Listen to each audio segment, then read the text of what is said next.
하나님의 말씀을 따라 이스라엘 백성들을 애굽 땅에서 가나안 땅으로 인도하였던 모세는 더 이상 가나안 땅에 들어가지 못하였습니다. 하나님의 말씀대로 그는 가나안 땅에 들어가지 못하고 이제 가나안 땅은 여호수아를 통하여서 이제 이스라엘 백성들을 이끌고 여호수아가 가나안 땅에 들어가게 됩니다. 여호수아는 이방 민족들을, 가나안 땅에 살고 있는 이방 민족들을 차례로 점령하면서 이제 마침내 이스라엘은 가나안 땅에 정착을 하게 됩니다. 그리고 세월이 흘러서 여호수아도 죽고 난 이후에 이스라엘 백성들은 하나님께서 사사라는 특별한 부르심을 통해서 이들을 이끌어 주시는 그러한 사사 시대를 살아가게 됩니다. 오늘 우리가 읽은 사사기는 바로 그 사사 시대의 이야기를 우리에게 기록해 주고 있는 그러한 성경입니다. 하나님께서 사사들을 보내셔서 사사들을 통해서 이스라엘을 돌보시고 지키셨던 바로 그 사사기의 내용이 오늘 본문에 기록되어 있고, 오늘 우리가 읽은 본문은 바로 그 마지막 마침표와 같은 사사기의 결론을 우리에게 보여주고 있습니다. 사사기의 처음 1장 1절은 여호수아가 죽은 후에 이스라엘 자손이 여호와께 여쭈어 이르되 우리 가운데 누가 먼저 올라가서 가나안 족속과 싸우리까? 라고 기록하며 이제 정말 여호수아가 없는, 여호수아의 부재, 여호수아가 죽은 이후의 이야기를 성경은 기록해주고 있는 겁니다. 여호수아는 더 이상 이스라엘과 함께하지 못하고 이스라엘은 아직도 남은 이방 민족들을 몰아내는 전쟁을 치러야 되는 상황이 있었다라는 것이지요. 그리고 사사기 1장에서 이스라엘 백성들은 이방 민족들을 물리치기 시작합니다. 유다 자손이 시므온 자손과 더불어 함께 싸워서 가나안 족속과 브리스 족속을 물리칩니다. 그 이후에도 유다 자손이 예루살렘을 쳐서 점령하고 헤브론을 쳐서 차지하게 됩니다. 그 이후에도 유다, 베냐민, 에브라임, 므낫세 지파들이 각각 가나안과 싸워서 그들을 물리치는 이야기가 성경에 기록이 되어 있습니다. 자, 그런데 이렇게 모든 것들이 승리로 끝날 것 같은 사사기의 처음 이야기가 기록되어 있는데 그 이후에는 쫓아내지 못한 민족들에 대한 문제가 성경에 부각이 되기 시작을 합니다. 쫓아내지 못한 이방 민족들이 문제가 되는데 사사기 2장에 보면 하나님의 사자가 이스라엘을 꾸짖는 장면이 성경에 기록되어 있습니다. 그 꾸짖음의 내용은 이렇습니다. 사사기 2장 2절입니다. 너희는 이 땅의 주민과 언약을 맺지 말며 그들의 제단들을 헐라하였거늘 너희가 내 목소리를 듣지 아니하였으니 어찌하여 그리하였느냐라는 하나님의 책망이 이스라엘에게 전해집니다. 하나님께서 가나안 족속들과 언약을 맺지 말아라 라고 말씀하셨고 그들의 제단들을 다 헐어버려라 라고 말씀하셨는데 지금 이스라엘은 가나안 땅에 정착하여서 그것을 하지 못하고 있었다라는 것을 하나님께서 말씀하시고 책망하시는 것입니다. 그리고 그 결과에 대해서 3절에서는 하나님은 이렇게 말씀합니다.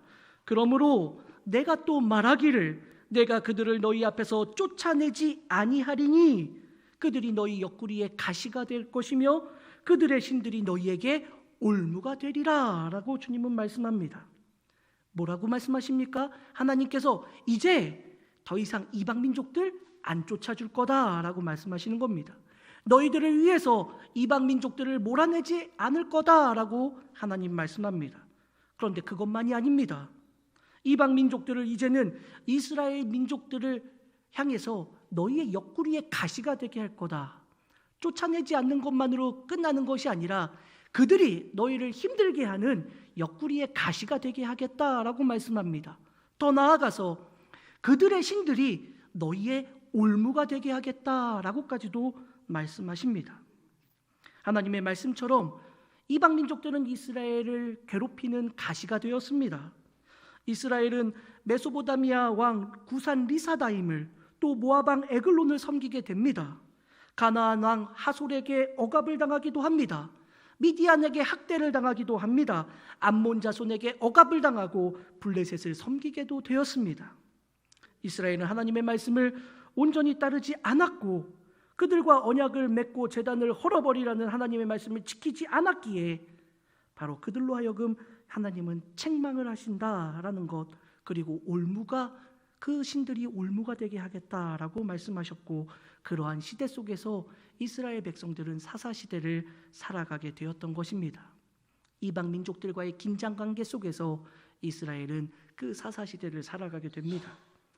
예전에도 제가 말씀드렸던 적이 있었는데, 사사기의 시대의 흐름을 보면 우리는 이런 일종의 사이클이 있다는 것을 보게 됩니다. 이스라엘 백성들이 하나님 앞에 평안하게 살면 하나님 앞에 범죄합니다. 범죄하면 하나님이 어떻게 하시죠? 이방 민족들을 통해서 이스라엘 백성들을 책망하십니다. 그러고 나면 이스라엘 백성들이 하나님 앞에 엎드려 회개하고, 하나님이 그 회개를 들으시고 사사들을 보내셔서 그들을 구원하시고 용서하셔서 다시 평안한 삶을 살게 됩니다. 그러면 또 어떻게 됩니까? 이스라엘이 또 하나님 앞에 범죄하게 되는, 그러면 또 하나님은 이방 민족들을 들어 치시고, 또 그러면 하나님 앞에 뭘 해요? 회개하고 엎드려 부르짖으면 하나님이 사사를 보내셔서 다시금 그들을 구원하시고, 언제까지 할까요? 요만큼만 할까요? 네, 그래요. 이스라엘의 그러한 역사의 스펙트럼을 보면, 사사기의 시대를 보면 계속해서 이것들이 반복되고 있다는 것을 보게 됩니다. 그래서 사사시대를 보면 하나님께서 남겨놓으신 이 이방 민족들, 그들로 인해서 끊임없이 고통당하고 힘들어하는 이스라엘 백성들을 우리는 보게 됩니다. 그래서 사사시대 하고 우리가 생각을 하면 항상 이스라엘의 가장 큰 문제는 무엇이냐? 하나님이 남겨놓으신 바로 그 이방 민족들이구나라는 것으로 우리는 생각을 하곤 합니다. 그런데 여러분, 사사기의 마지막 부분인 17장 이후에는 그러한 반복적인 역사의 사이클이 아닌 전혀 다른 이야기가 성경에 기록되어 있습니다. 우리가 사사 중에 가장 잘 아는 사사 누구일까요? 삼손이 사사기 16장에서 이제 죽게 됩니다.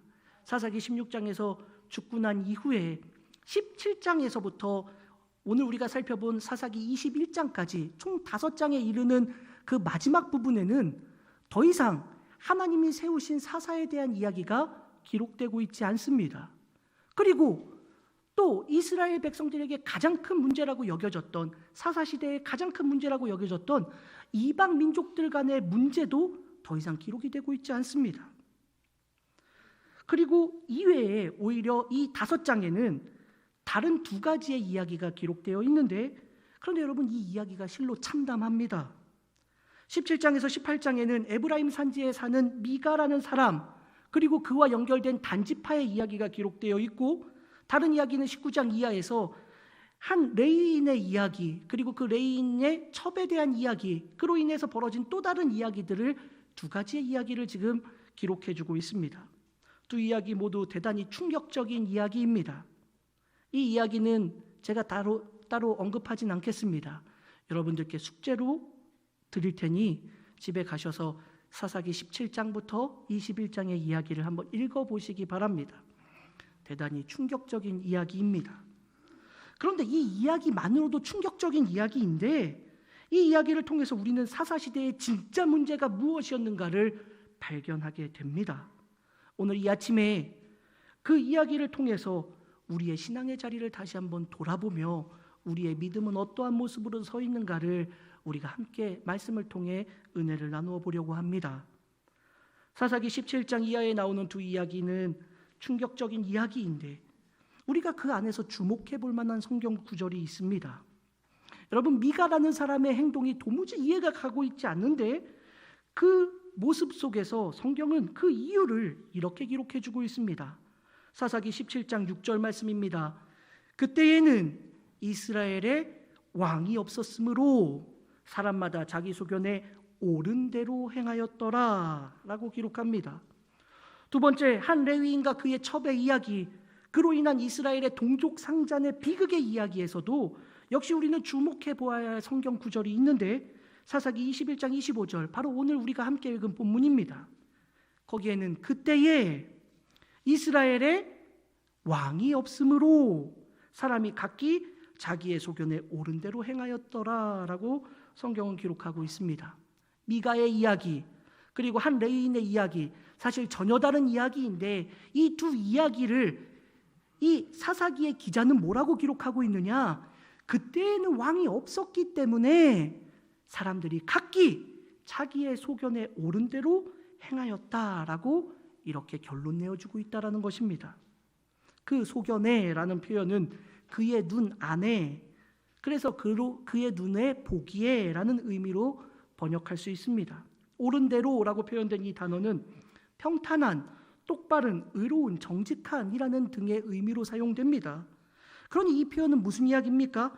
사람들마다 그의 눈 안에 보기에, 그의 눈으로 판단하기에, 보기에 의롭다고, 똑바르다고 생각하는 바로 그대로 행동하였다라는 이야기입니다. 즉 그런 것이지요.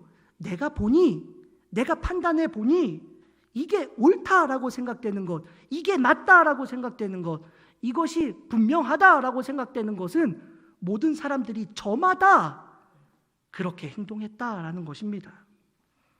사사시대를 정리하면서 성경은 사사시대의 결론이 바로 이것이었다라고 말하는 것이지요. 내가 생각하고 내 눈에 보기에 좋고 옳은 대로 그렇게 판단하며 모든 이들이 그렇게 살아가던 시대에 바로 그것이 사사시대였다라는 것입니다. 그러면 도대체 왜 그들은 그렇게 살아가고 있었을까요? 왜 그들은 자신의 눈이 보는 대로, 그렇게 판단하는 대로, 만족스러운 대로 그렇게 살아가고 있었을까? 성경은 그들이 그렇게 살았던 이유도 우리에게 말해주고 있습니다. 오늘 본문에 보면 사람이 각기 자기의 소견에 옳은 대로 행하였더라 라고 말하고 있는데 그 앞에, 바로 앞에 뭐라고 되어 있습니까? 그때에 이스라엘에 뭐가 없으므로? 왕이 없으므로.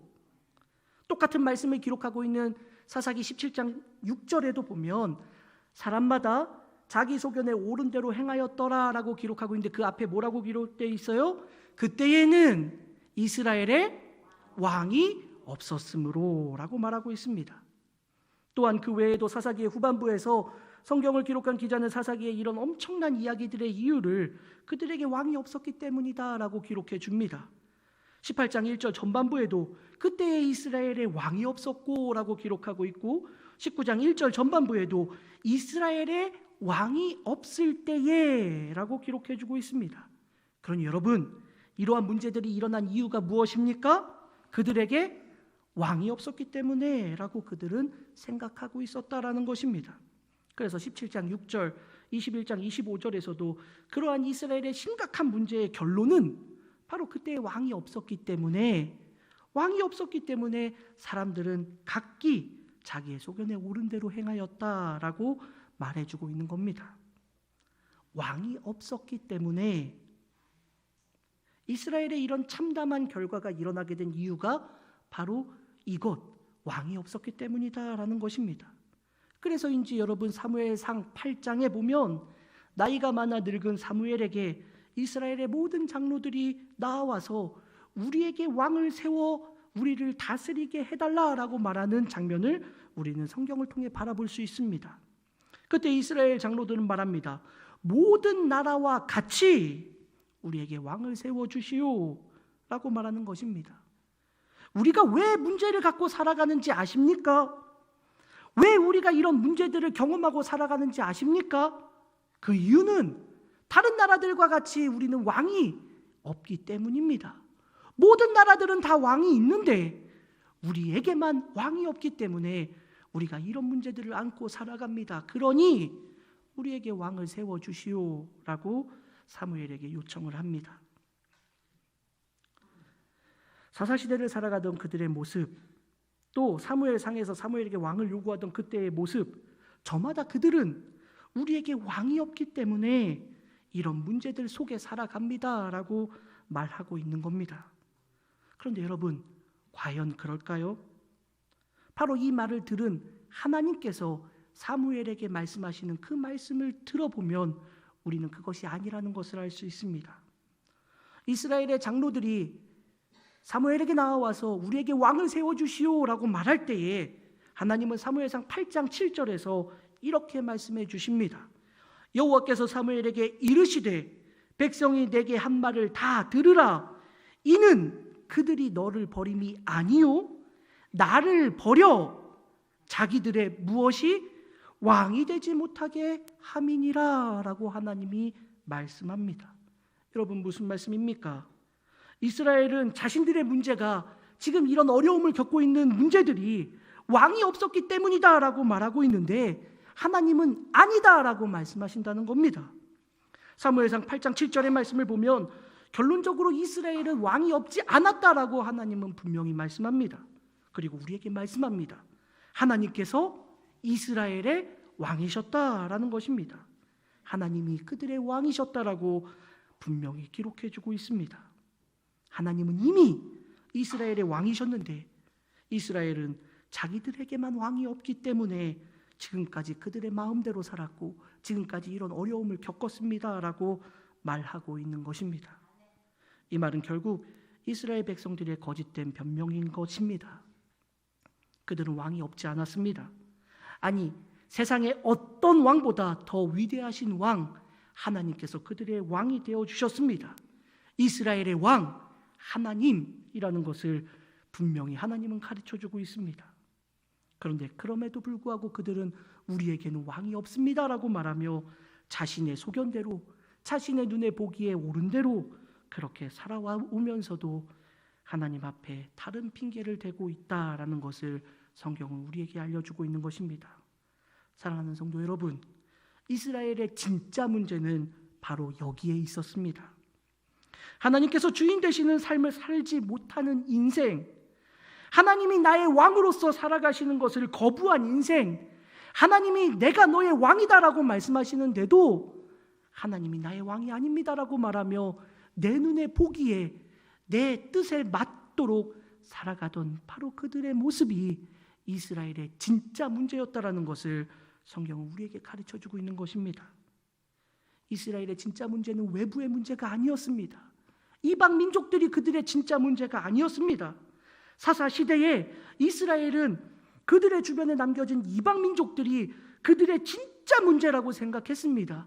수많은 이방 민족들, 여전히 하나님이 물리쳐 주시지 않은 그들이 우리를 핍박하고 어렵게 하는 그 문제들이 정말 큰 문제다라고 생각했지만, 그러나 진짜 그들의 문제는 하나님을 자신들의 왕으로 바라보지 않고 자신의 생각대로 자신의 만족대로만 살아가고 있었던 것, 바로 그것이 진짜 문제라고 성경은 우리에게 말씀하고 있는 것입니다. 그러면 왜 이방 민족들이 그들에게 문제가 되었습니까? 그들이 하나님을 신뢰하고 하나님을 말씀대로 살아야 하는데 그렇지 못했기 때문입니다. 사사시대가 시작하기 이전에 모세는 가나안 땅에 들어가게 되는 이스라엘을 향해서 계속해서 말해주고 있습니다. 신명기 4장의 이야기 좀 길지만 제가 봉독해 드리도록 하겠습니다. 이스라엘아, 이제 내가 너희에게 가르치는 규례와 법도를 듣고 준행하라.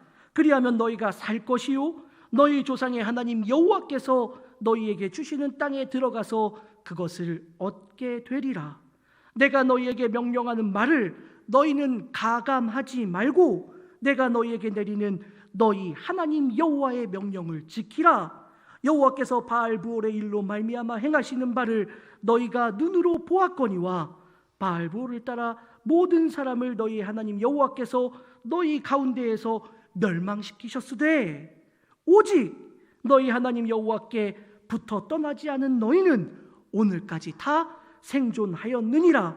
내가 나의 하나님 여호와께서 명령하신 대로 규례와 법도를 너희에게 가르쳤나니 이는 너희가 들어가서 기업으로 차지할 땅에서 그대로 행하게 하려 함인즉 너희는 지켜 행하라. 이것이 여러 민족 앞에서 너희의 지혜요 너희의 지식이라. 그들이 이 모든 규례를 듣고 이르기를 이 큰 나라 사람은 과연 지혜와 지식이 있는 백성이로다 하리라 라고 말씀하고 있습니다. 모세는 신명기 말씀을 그의 고별 설교를 통하여서 끊임없이 말하고 있습니다. 신명기 말씀의 결론을 보자면 하나님의 말씀을 잊지 않고 잘 지켜라 라는 것, 그리고 그것을 다음 세대에게 잘 가르쳐라 라는 것이었습니다. 즉 하나님의 통치하심, 하나님의 다스리심대로 살아가라라는 말입니다. 이 말을 지금 이스라엘의 표현대로 빗대어 다시 말하자면 우리의 왕이신 하나님만을 그 붙잡고 그 말씀대로만 살아라라는 것으로 다시 볼 수 있을 것입니다. 모세의 뒤를 이어 이스라엘이 이끌었던 지도자인 여호수아는 또 어떻습니까? 그는 그의 생애 마지막에 이렇게 말합니다. 여호수아 24장 14절 말씀입니다. 그러므로 이제는 여호와를 경외하며 온전함과 진실함으로 그를 섬기라. 너희의 조상들이 강 저쪽과 애굽에서 섬기던 신들을 치워버리고 여호와만 섬기라. 이 역시 그들의 말대로 생각해 보면 우리의 왕이신 하나님만 따르고 섬겨라 라는 말입니다. 사랑하는 성도 여러분, 하나님이 우리의 왕이십니까? 하나님만이 나의 왕이시고 나의 주님이라고 고백하며 살아가십니까? 그런데 우리의 인생을 보면 우리의 인생 안에서도 하나님만이 나의 왕이시다라고 고백하고 하나님이 나의 주인이시다라고 고백하는데, 사실 우리의 삶의 자리에서 보면 하나님 없이도 결정하는 얼마나 많은 문제들이 우리에게 있습니까?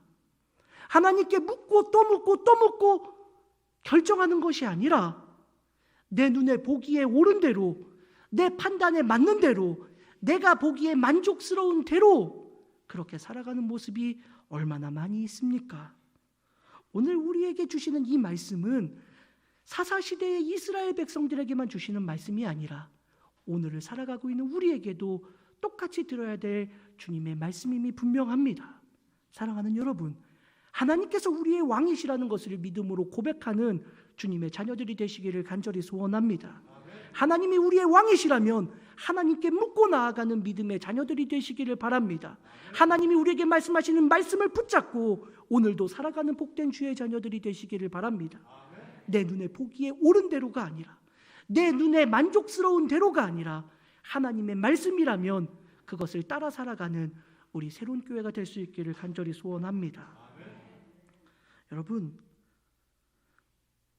우리에게 왕이 하나님이시다라는 것을 우리가 잊지 않는다면 오늘 이 말씀, 사사시대를 마무리하는 하나님의 말씀은 정확합니다.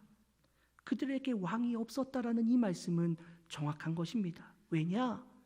그들은 하나님이 그들에게 왕 되어주심을 인정하고 있지 않기 때문에 그렇습니다. 하나님만이 그들의 왕이신데 그들은 하나님이 그들의 왕이 되어주심을 따르지 않고 원치 않으며 자신들의 만족대로만 살아가면서 그렇게 살아오는 시대에 바로 사사시대였다라는 것을 우리에게 가르쳐주고 계시는 것입니다. 모세를 통해서 끊임없이 말했고 여호수아를 통해서 다시금 그 말씀을 확실하게 붙잡으라고 했고, 그것으로도 되지 않으면 돌을 세워서 이것을 기념 삼아서 이 말씀을 지켜 행하라라고까지도 했는데, 이스라엘은 가나안 땅에 살아가면서 조금씩 그 마음이 하나님으로부터 멀어지게 되었습니다. 이제 그들은 하나님의 왕 되어주심, 하나님의 말씀을 붙잡는 삶이 아니라 내 눈에 보기에 유익한 것을 따라 살아가는 그러한 삶이 되었다라는 것입니다. 그런데 여러분, 왜 그들은 하나님이 그들의 왕이 되어주셨음에도 불구하고 하나님의 왕 되심을 인정하지 않고 그 말씀을 붙잡지 않고 살아가게 되었을까? 오늘 우리는 이것을 생각해 보며 우리의 신앙의 자리를 돌아보려고 합니다.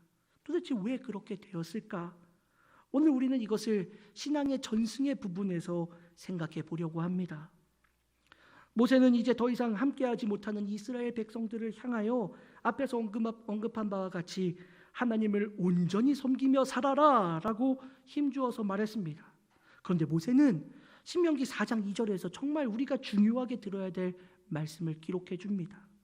4장 2절에 내가 너희에게 명령하는 말을 너희는 무엇하지 말고 가감하지 말고 내가 너희에게 내리는 너희 하나님 여호와의 명령을 지키라 라고 말씀하고 있습니다.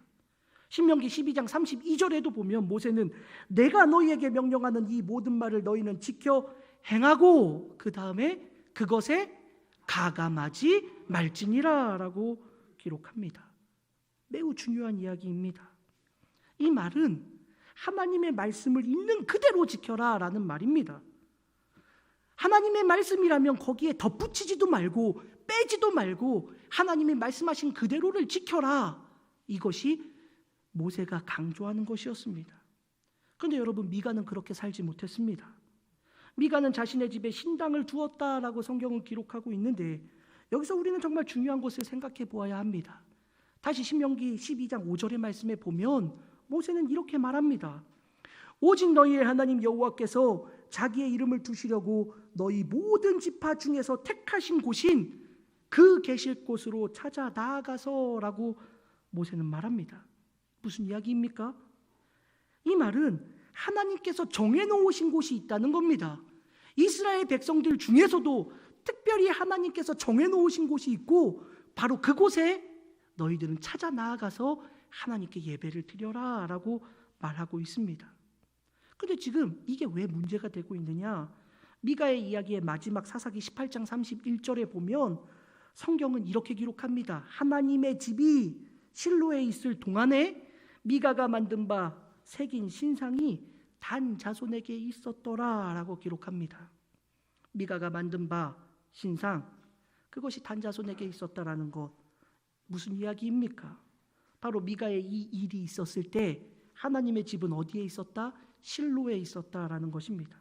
더구나 실로는 미가가 살던 에브라임 산지에 속해 있는 지역입니다. 그러면 마땅히 그는 실로에 있는 하나님의 집에 가서 예배 드려야 합니다. 그런데 그는 자신의 집에 신당을 세워놓습니다. 그리고 이 신당이라고 표현된 단어, 또 그리고 18장 31절에서 하나님의 집이라고 표현된 이 단어, 원문을 보면 정말로 중요한 것, 우리가 놓치지 말아야 되는 것이 있습니다.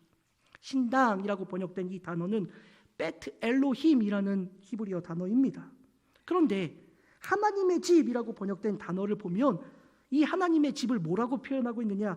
베트 하 엘로힘이라고 되어 있습니다.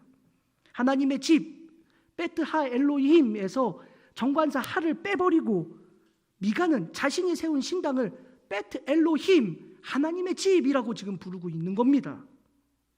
하나님의 집에서 하나님의 말씀에서 하나를 빼어버리고 자신이 세운 신당을 하나님의 집이라고 지금 부르고 있다라는 겁니다. 하나님의 말씀을 가감하지 말라고 하셨던 하나님의 말씀을 지키지 않는 미가의 모습입니다. 사랑하는 여러분, 하나님의 말씀을 가감하니까 진짜 하나님의 집이 있음에도 불구하고 그 하나님의 집에서 하나를 빼어버리고 하나님의 집이라고 자신이 만들어 온 그 신당을 부르면서 그곳에서 하나님을 예배하겠다라고 말하는 미가의 그릇된 신앙이 성경에 기록되어 있다라는 것입니다. 이러한 신앙에 대한 경고를 모세는 이미 신명기에서 해주고 있었습니다.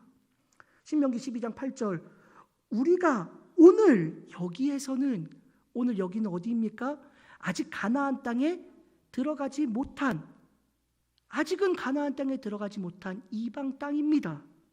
여기에서는 각기 소견대로 하였거니와 너희가 거기에서는, 여기는 어디입니까? 가나안입니다. 가나안.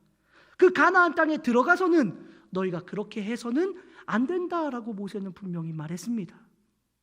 그러니 이스라엘 백성들이 그 이전에도 어땠다고요? 하나님의 땅에 들어가기 이전에도 각기 자기의 소견에 옳은 대로 살아가는 삶을 살아가고 있었다라는 겁니다. 그런데 지금까지는 너희들이 그렇게 살았어도 가나안 땅에 들어가서는 너희는 절대 그렇게 살면 안 된다라고 모세가 힘주어서 말하고 있는 겁니다. 그런데 모세의 이 이야기를 듣고 여호수아가 그 말씀을 잘 지켜라, 굳게 붙잡아라, 그것을 끝까지 놓치지 말아라라는 말씀을 듣고도 세월이 흘러서 이스라엘 백성들은 다시금 사람이 각기 자기의 소견에 옳은 대로 행하였다라고 오늘 우리에게 말해주고 있는 겁니다. 오늘 우리의 신앙의 자리는 어떠합니까? 하나님의 말씀을 가감하고 있지는 않습니까? 어떨 때 우리의 신앙의 자리에서도 하나님의 말씀을, 내가 듣고 싶은 말씀은 그 말씀에 덧붙여서 더하여서 생각하고, 어떨 때는 하나님의 말씀이어도 내가 듣기 싫은 말씀, 내가 듣기에 부담되는 말씀, 내가 듣기 원치 않는 말씀은 빼어버리기도 하면서 그렇게 하나님의 말씀을 따르면서 살아가고 있지는 않습니까? 만약 우리에게도 그러한 모습이 있다면 오늘 사사시대의 이 모습이 똑같이 우리의 모습이 될 수 있다는 것을 잊지 말아야 합니다. 사랑하는 성도 여러분, 하나님의 말씀을 가감하지 않는 우리 교회가 되기를 간절히 소원합니다. 하나님의 말씀이 있는 그대로 붙잡는 우리 교회가 되기를 원합니다. 하나님의 말씀에서 내 마음에 필요한 것들은 덧붙여가며 내 마음에 원치 않는 것을 빼가면서 그렇게 나의 뜻대로가 아니라 오직 이 말씀이 내 안에 힘들어도 이 말씀이 내 안에 내 삶의 자리에서 따르기 어려워도 하나님의 말씀이라면 있는 그대로 붙잡고 나아가는 복된 주님의 자녀들이 되시기를 간절히 소원합니다. 그러면 여러분, 왜 이스라엘 백성들은 하나님의 말씀을 가감하며 하나님이 나의 왕이 되지 않는 삶으로 자신들의 소견에 옳은 대로 살아가는 그러한 삶으로 살아가게 되었을까? 마지막으로 이것을 우리가 생각해보고 말씀을 정리하려고 합니다. 사사기 2장에서 우리에게 중요한 이유를 가르쳐주고 있습니다. 사사기 2장 7절 말씀입니다. 백성이 여호수아가 사는 날 동안과 여호수아 뒤에 생존한 장로들 곧 여호와께서 이스라엘을 위하여 행하신 모든 큰 일을 본 자들이 사는 날 동안에 여호와를 섬겼더라. 똑같은 말씀이 여호수아에서도 기록되고 있습니다. 여호수아 24장 31절 말씀에 이스라엘이 여호수아가 사는 날 동안과 여호수아 뒤에 생존한 장로들 곧 여호와께서 이스라엘을 위하여 행하신 모든 일을 아는 자들이 산 날 동안 여호와를 섬겼더라. 여호수아 그리고 그와 함께 했던 장로들이 살아있는 동안에는 하나님을 섬겼다. 그 말은 그 이후에는 그렇지 못했다라는 말입니다. 그래서 사사기 2장 10절 말씀에 보면 그 세대의 사람도 다 그 조상들에게로 돌아갔고 그 후에 일어난 다른 세대는 여호와를 알지 못하며 여호와께서 이스라엘을 위하여 행하신 일도 알지 못하였더라. 그 이후에는 다른 세대가 되었다라는 것입니다. 그래서 어떻게 됩니까? 11절 이스라엘 자손이 여호와의 목전에 악을 행하여 바알들을 섬기며 12절 애굽 땅에서 그들을 인도하여 내신 그들의 조상들의 하나님 여호와를 버리고 다른 신들 곧 그들의 주위에 있는 백성의 신들을 따라 그들에게 절하여 여호와를 진노하게 하였으되 13절 곧 그들이 여호와를 버리고 바알과 아스타롯을 섬겼으므로 오늘 이 말씀을 우리가 잊지 않기를 바랍니다. 하나님의 말씀이 제대로 전달되지 않은 겁니다. 다음 세대 또 그 다음 세대로 하나님의 말씀이 계속해서 전달되어야 하는데 사사시대 그들은 왜 하나님을 버리며 살게 되었는가? 여호수아 이후 그 장로들이 살아가던 시대 이후에는 하나님의 말씀이 그 다음 세대에게 제대로 전달되지 않았기 때문에 라고 우리에게 가르쳐주고 있는 겁니다. 모세는 신명기 4장 9절에서 우리에게 말합니다. 오직 너는 스스로 섬기며 내 마음을 힘써 지키라. 그리하여 내가 눈으로 본 그 일을 잊어버리지 말라. 내가 생존하는 날 동안에 그 일들이 내 마음에서 떠나지 않도록 조심하라. 그리고 그 다음이 중요합니다. 너는 그 일들을 내 아들들과 내 손자들에게 알게 하라. 사랑하는 성도 여러분, 모세는 분명히 가르쳤습니다. 하나님이 너희와 함께 하셨던 그 일들 잊어버려서는 안 된다. 그런데 너희만 알고 끝나는 것이 아니라 어떻게 하라고요? 너희 아들들에게, 너희 손자들에게, 너희 다음 세대들에게 알게 해라. 그들이 그 말씀을 붙잡고 살아가게 해라 라고 말했고, 여호수아는 23장 6절에서 보면 그러므로 너희는 크게 힘써 모세의 율법책에 기록된 것을 다 지켜 행하라. 그것을 떠나 우로나 좌로나 치우치지 말라라고 말하고 있는데, 여러분, 이스라엘은 그 말씀이 전달되지 못한 삶으로 결국 하나님이 왕되심을 인정하지 않고 각각 자기의 소견에 옳은 대로 살아가고 있었다라는 것을 오늘 사사시대는 우리에게 보여주고 있는 것입니다. 하나님의 말씀이 계속해서 전달되지 않으니, 하나님의 말씀이 계속해서 자자손손에게 전해지지 않으니 하나님을 알지 못하고 하나님을 섬기지 못하고 하나님을 의지하지 못하고 제대로 된 하나님의 말씀이 전달되지 않으니 자신의 뜻대로 하나님의 말씀도 가감하면서 자신의 소견에 옳은 대로 그렇게 살아가는 삶의 모습으로 서 있게 되었다라고 성경은 우리에게 가르쳐주는 것입니다. 사랑하는 여러분, 오늘은 어린이 주일입니다. 오늘 이 말씀은 우리에게도 중요한 의미로 다가올 수 있기를 바랍니다. 하나님의 말씀을 우리 다음 세대에게 전하는 교회가 될 수 있기를 간절히 소원합니다. 오늘 우리만이 아니라 우리의 다음 세대들에게도 하나님의 말씀이 전해지는 그러한 삶을 살기를 원합니다. 어린이 주일을 맞이하여 우리가 그 믿음의 고백을 하고 우리의 다음 세대들, 또 그 세대의 그 다음 세대들에게까지 계속해서 하나님의 말씀을 제대로 전하고 하나님의 말씀을 붙잡도록 하는 그 믿음의 길에서 떠나지 않도록 가르치고 행하게 하는 그 삶을 놓치지 않는 우리 교회가 되고 우리 모든 성도님들이 되시기를 간절히 소원합니다. 그래서 우리의 소견에 옳은 대로가 아니라 하나님이 말씀하시는 대로, 하나님이 명령하시는 대로 살아가는 우리 교회가 되고 모든 성도들이 되시기를 주님의 이름으로 간절히 축원합니다. 기도하겠습니다. 사랑의 하나님, 은혜를 감사를 드립니다. 우리의 인생 속에 어떠한 모습으로 주님을 바라보며 살아가고 있는지 오늘 이 아침 돌아보게 하여 주옵소서. 하나님의 말씀을 굳게 붙잡고 흔들리지 않게 하여 주셔서 그 말씀이 자자손손 계승되고 그 말씀대로 하나님이 나의 왕 되심을 붙잡고 살아가는 교회 모든 성도들 될 수 있도록 은혜 내려 주옵소서. 감사를 드리며 거룩하신 예수님의 이름으로 간절히 기도드립니다. 아멘.